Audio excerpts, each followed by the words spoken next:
গাইবান্ধা, বগুড়া এবং সিরাজগঞ্জ জেলার বাঙালি, করতোয়া, ফুলজোর ও হুড়াসাগর নদীর ২১৭ কিলোমিটার নদীপথ খনন ও নদীতীর সংরক্ষণের পরিকল্পনা নেওয়া হয়।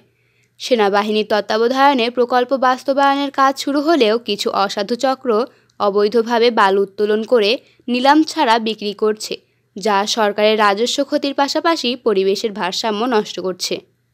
জায়গায় বালু উঠায় তোলে, এই বালু অনবরত টাক দিয়ে এই জায়গায় নাম করে, এই কারণে এই বালু না এই ব্যান রিক্সা ছোটো মোটর গাড়ি নিয়ে যাওয়া যায় না, বাবু খুব কষ্ট। এই নদী হইতে বালু উত্তোলনের আগে কি রাস্তাটা ছিল? ভালো ছিল, তখন একটু ভালো ছিল, ভালো ছিল, যাতে আমরা যাতায়াত করে।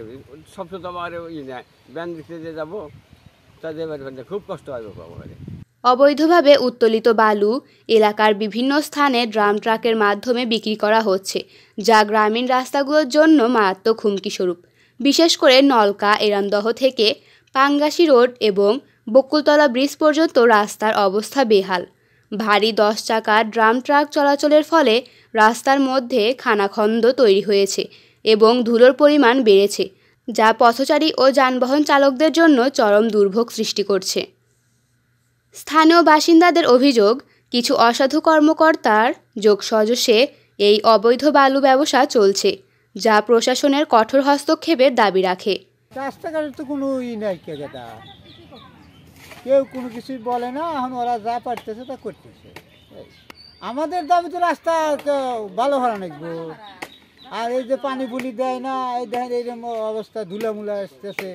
সরকারের কাছে দাবি এগুলো বন্ধ করা লাগবে।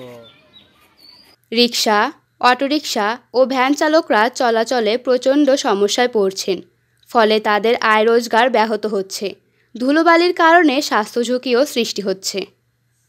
জনসাধারণের দাবি, দ্রুত রাস্তা সংস্কার করা হোক, অবৈধ বালু উত্তোলন বন্ধ করা হোক এবং দায়ী ব্যক্তিদের বিরুদ্ধে কঠোর ব্যবস্থা নেওয়া হোক, যাতে জনদুর্ভোগ কমে এবং পরিবেশের ভারসাম্য বজায় থাকে। স্টাফ রিপোর্টার সজীব হোসেন, দৈনিক জয়সাগর।